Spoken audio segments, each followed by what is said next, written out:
What's up guys, welcome back to the channel, it's Rote here, and today we're hitting you up with one of these new rogue decks that is now viable in Master Rule 5, and it's one of my personal favorite decks. I actually won a few locals with this deck, and I'm going to show you what I think is the best version of this deck right here, right now.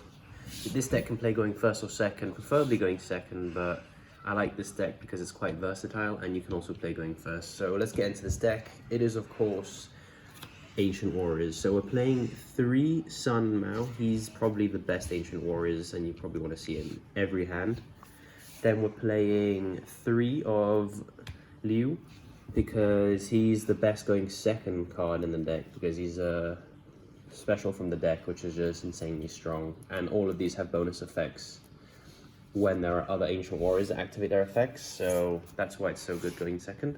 We play double of Guao Yun, I believe is the name, and he's basically like a Pancratops, so he's quite good going second, and he's also level 7, which helps, as you'll see later on.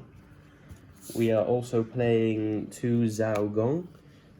He's basically your spell and trap searcher, and he is your monster searcher, so we play 2 of him. He's really good, and he's water, which comes up now, as you'll see. We're playing 1 of this other level 7 guy. I don't actually know how to say his name, but basically he just pops out. He's an extender and he's level 7. This level 7 theme is quite good in this deck and it helps you go into some Xyz plays. So he's an extender, so we play him at 1 because you can just search him whenever you need. We're playing 2 Thanos. This is mostly a going second deck, and you play 2-3 bricks that you don't really want to see. So my theory was you have Thanos, you can shuffle them back and proceed to do your plays, and it's targeting protection. We're playing one of the best hand traps right now, 2 DD Crow. I mean, Graveyard is just so reliant, it's like a second hand nowadays, so just DD Crowing something you don't want to deal with is very strong. And we're also playing some Kaijus, because with this deck you can Kaiju something and then just bounce it back with him, and then Kaiju something again. So it's actually really good. And he's level 7 as well, so you can give them like this, special this, and then bounces back. So yeah, Kaijus are really strong. That's why I play 3 of them. We're also playing a Zodiac engine here. We're playing the 1 Thoroughblade and the 1 Whiptail, because basically they're the best ones. Like, if you draw another Zodiac, you can just summon him and discard and draw. And Whiptail, just attach underneath Xyz and banish something. So they're the best ones, hence why I play them. And we're also playing, this is one of the bricks, the Buffalo. He's part of a combo that I'll show you later on. But basically you special him, we send him to grave and then special him back, so basically you don't want to see him, but he helps a lot with your combos, so I play him. Now moving on to the spells, we've probably got the best spell, 3 visits. It's just amazing, searcher and then a special, just an amazing spell in general, and you basically want to see it every hand. We're playing 3 Tenki because this is a Beast Warrior deck, and why wouldn't you play Tenki? This literally says just add any Beast Warrior level 4, so, and an attack boost. And it's also continuous, which is a massive thing in this deck because you need continuous spells to then use your effects. We are playing triple Tensu because why don't you want 2 normal summons? And it's just a really good card. It's also another way of playing for interruptions. If they stop your first normal, you at least have a second. So I believe 3 is the correct ratio.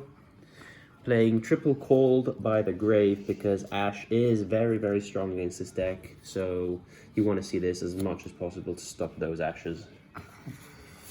We're playing 2 Pot of Desires because sometimes you want to bait out the Ash if you know they have it, and sometimes you just want to draw and hope, because sometimes you get these hands where you're just missing like 1 key card to basically combo off, and Pot of Desires I believe helps you get there.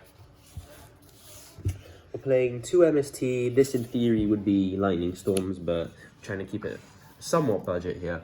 So 2 MSTs for those problematic floodgates and spells and traps that you don't want to deal with. Just MST them away. We got the 1-offs now. We got the Barrage. Unfortunately went to 1. Hurt a little bit. Hurt a lot actually. But when you see it, it's an amazing card. I understand why it's at 1.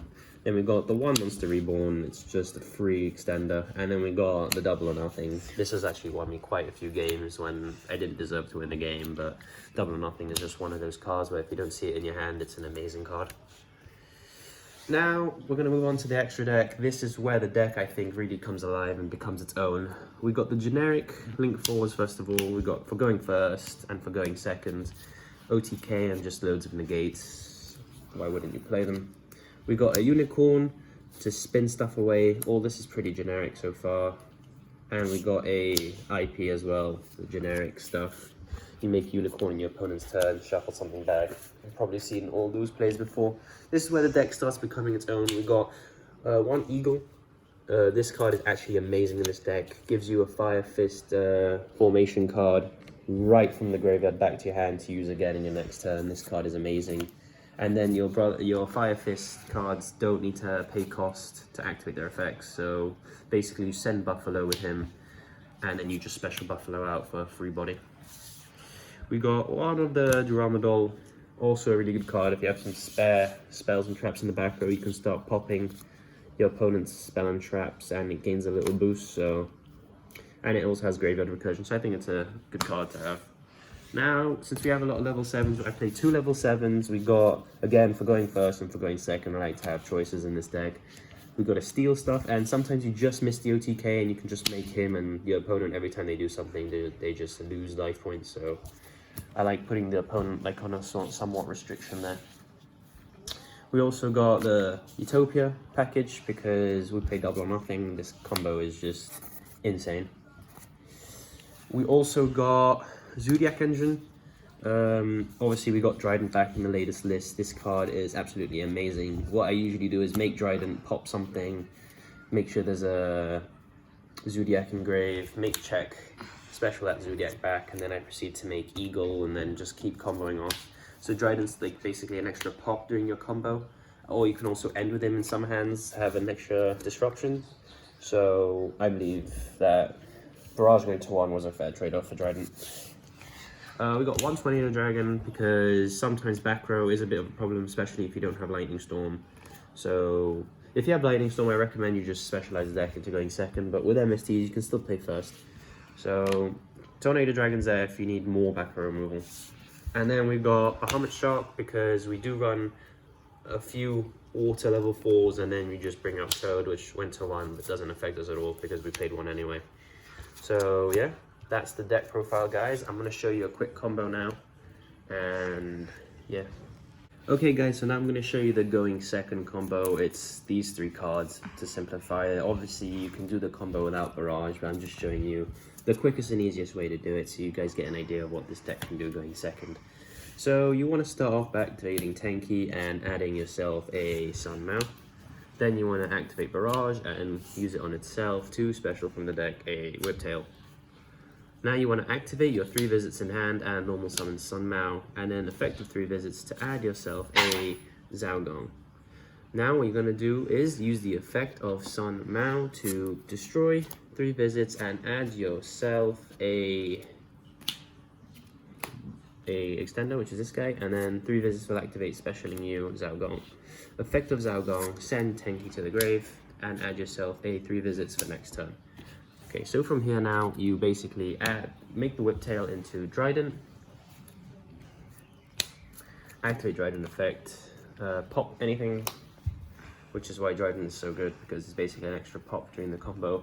Slap Chakanine on top, activate the effect of Chakanine to revive yourself your Whiptail back. Now you can link these 2 off into your Brotherhood of the Fire Fist Eagle. Use the Eagle effect, target the 5 formation in your grave, it goes back to hand, and now you send yourself Buffalo. And now you can special Buffalo for free because you don't need to activate his costs. You don't need to pay his costs, so he comes out. And now what you do is you overlay, before you overlay, you special this, because you control 20 warriors. You now overlay these 2 to make Bahamut Shark, activate Bahamut Shark effect, you special code anywhere because Master Rule 5 is amazing. Now you basically use Eagle, the Shark, and the Buffalo, send them all to grave, and make yourself Broadsword. And you end with 2 cards in hand. Going first, the combo changes slightly and Broadsword becomes Appaloosa. So yeah, that's the end of the video, guys. I hope you guys enjoyed my take on what I believe is the best Ancient Auras deck profile out there. I think this is the best way to play the deck.